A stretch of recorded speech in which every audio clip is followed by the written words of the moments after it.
सन्माननीय शिवसेना पक्षप्रमुख उद्धव ठाकरे, महाराष्ट्र नवनिर्माण सेनेचे अध्यक्ष राजसाहेब ठाकरे, व्यासपीठावरील सर्व शिवसेना, महाराष्ट्र नवनिर्माण सेना, राष्ट्रवादी काँग्रेसचे नेते आणि या सभेला जमलेले सर्व निष्ठावान ठाणेकर बंधू आणि भगिनी, निष्ठावान या शब्दावर किती टाळ्या पडल्या पहा. कारण ठाण्यातली लढाई जी आहे, ती निष्ठावान विरुद्ध बेईमान अशी आहे.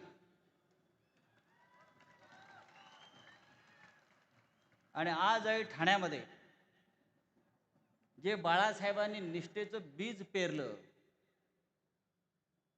ते तसंच्या तसं मला दिसतंय. काल शिवतीर्थावर आतापर्यंतची महाराष्ट्राच्या इतिहासातली सगळ्यात विराट सभा झाली. त्या सभेत उद्धव साहेबांनी आणि राज साहेबांनी जे तडाखे दिले त्या धक्क्यातून मिंधे फडणवीस अद्याप सावरलेले नाही. आणि आज जी ठाण्यातली सभा आहे, या ठाण्याला महत्त्व आहे. मुंबईच्या आधी जर शिवसेनेला किंवा बाळासाहेब ठाकरेंना जर कोणी सत्ता दिली असेल तर ती या ठाण्याने दिलेली आहे. त्या ठाण्याला परंपरा आहे. हे सांगतात, काही लोक विचारतात की पहा, फडणवीसांनी 100 सभा घेतात, मिंदे हेलिकॉप्टर घेऊन मुंबई ठाणे ठाण्यातल्या ठाण्यात फिरतात आणि तुमची फक्त एकच सभा होती या ठाण्यामध्ये. मी त्यांना सांगू इच्छितो, ठाकरे बंधूंना 1760 सभा घेण्याची गरज नाही. एक सभा पुरेशी आहे. जसं तुम्ही म्हणता ना, एक मोदी सब पर भारी. क्या सब पर भारी? आमच्याकडे 2 आहेत आता. सो सोनार की और 2 लोहार की. ठाणेकर, तुमच्यावरती फार मोठी जबाबदारी येऊन पडलेली आहे. महाराष्ट्राला आपल्याला दाखवायचं आहे, लोकसभेला काय झालं, विधानसभेला काय झालं, कसे घोटाळे केले आणि विजय प्राप्त केला ते सोडून द्या. पण ठाण्याच्या महानगरपालिकेवर ठाकरे बंधूंचा, शिवसेना मनसेचा भगवा फडकवण्याची जबाबदारी ही ठाणेकरांवर आहे.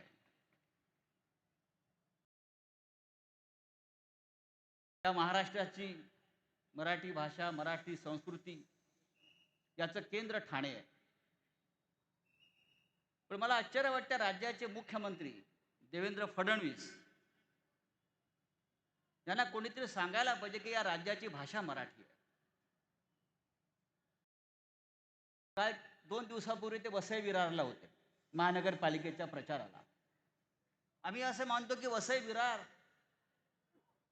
हा मराठी मुलूक आहे, पण आपल्या मुख्यमंत्र्यांनी तिथे हिंदीमध्ये भाषण केलं. वसई विरारची भाषा हिंदी कधी झाली? कशा करता हिंदीमध्ये बोलताय? हिंदीला विरोध नाही, पण वसई विरार जो मराठी मुलूक आहे, चिमाजी आप्पापासून पेशव्यांच्या, तिकडे तुम्ही मराठी ऐवजी दुसऱ्या भाषेचा वापर करता, म्हणजे तुम्ही एक भाग या महाराष्ट्राचा, मुंबईच्या आसपासचा हा कोणाला तरी आंदण देत आहे. ही लढाई जशी मराठी माणसाची, मराठी भाषेची आहे, तशी महाराष्ट्राच्या अखंडतेची आहे. आजच्या सभेला मी मगाशी गमतीने म्हणालो उद्धव साहेबांना, राज साहेबांना, आजच्या सभेचं अध्यक्षस्थान गणेश नाईकांना द्यायला पाहिजे होतं.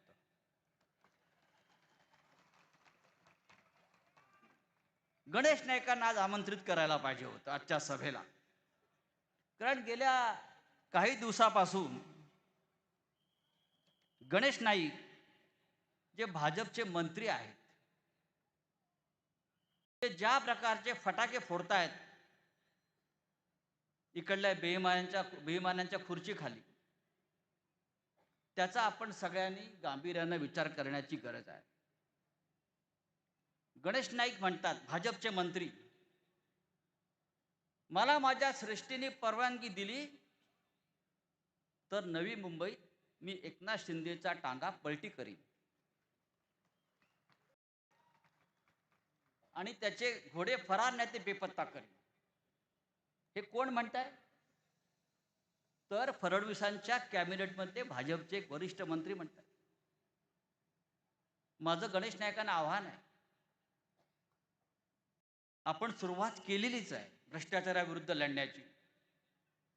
भ्रष्टाचारांचा आणि बेईमानांचा टांगा पलटी करायला कोणत्याही हायकमांडची गरज लागत नाही. हा विषय महाराष्ट्राच्या हिताचा आहे. तुम्ही नवी मुंबईत टांगा पलटी करा, मुंबई ठाण्यामध्ये उद्धव साहेब आणि राजसाहेब त्याचा टांगा पलटी करतील.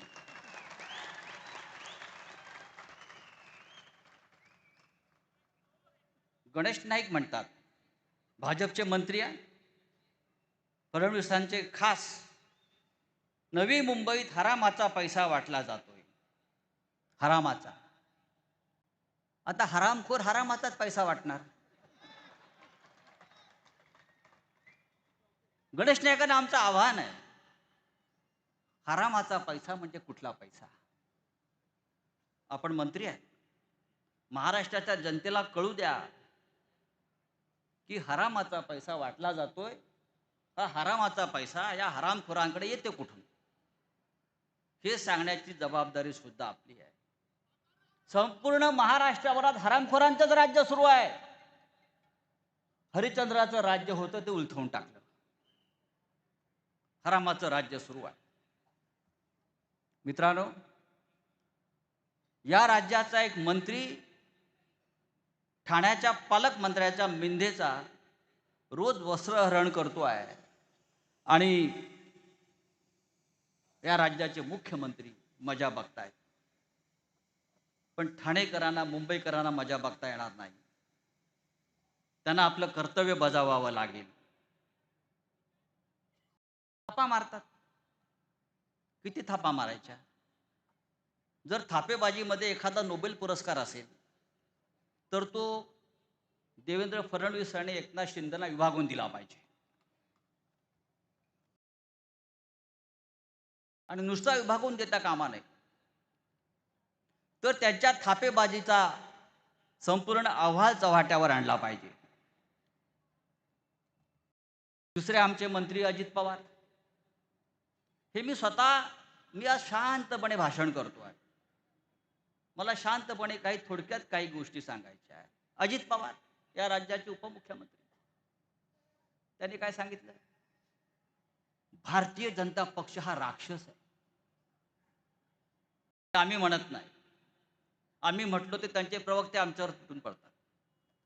पण अजित पवार तुमच्या मंत्रिमंडळातला एक उपमुख्यमंत्री सांगतो आहे की भारतीय जनता पक्ष हा राक्षस आहे आणि भाजपची राक्षसी भूक मला पाहवत नाही. भाजपला सत्तेची मस्ती आणि माज आणि नशा आली आहे.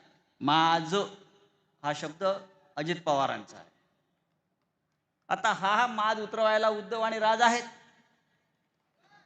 आपण त्यांच्या पाठीशी उभं राहिलं पाहिजे. माज उतरवण्याचं जे हत्यार आहे, जे औषध आहे, ते राज आणि उद्धव साहेबांकडे आहे. सध्या एक जाहिरात वृत्तपत्रामध्ये पाहायला मिळते, चोरलेल्या धनुष्यबाणाची.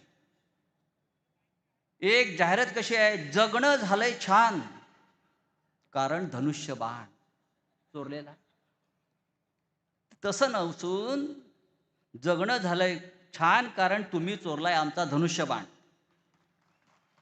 हा धनुष्यबाण फार काळ तुमच्याकडे राहणार नाही. बाळासाहेबांचं पुण्य फार मोठं आहे. त्यांचा देवारातला धनुष्यबाण ज्याने चोरला तो अमितशाही राजकारणात टिकणार नाही आणि हा मिंदे सुद्धा राजकारणात टिकणार नाही. बेईमान आणि गद्दारांना इथे स्थान नाहीये आणि त्यात ते ठाणा हे लक्षात घ्या. मी शेवटचे एकच सांगेन की हा महाराष्ट्र छत्रपती शिवाजी महाराजांचा आहे. इथे निष्ठेला किंमत आहे. इथे कोणत्याही प्रकारच्या गद्दारीला स्थान मिळणार नाही. आज जे गद्दार महाराष्ट्राच्या सत्तेत आहेत, ठाण्यात आहेत, त्यांना विचारलं पाहिजे, ठाण्यातच प्रश्न विचारला पाहिजे. तुम्ही आमच्यावर आरोप करता ना, मुंबई महापालिका, अमुक महानगरपालिका. ठाण्याची महानगरपालिका खड्ड्यात कोणी घातली? सगळ्यात जास्त टेंडरबाजी आणि कमिशनबाजी कुठे झाली असेल महाराष्ट्रात, तर ती या ठाण्याच्या महानगरपालिकेत झालेली आहे. आणि त्याला जबाबदार कोण आहेत? तर ही ती गुंडांची आणि माफियांची टोळी जी या महाराष्ट्रात सत्तेवर बसलेली आहे.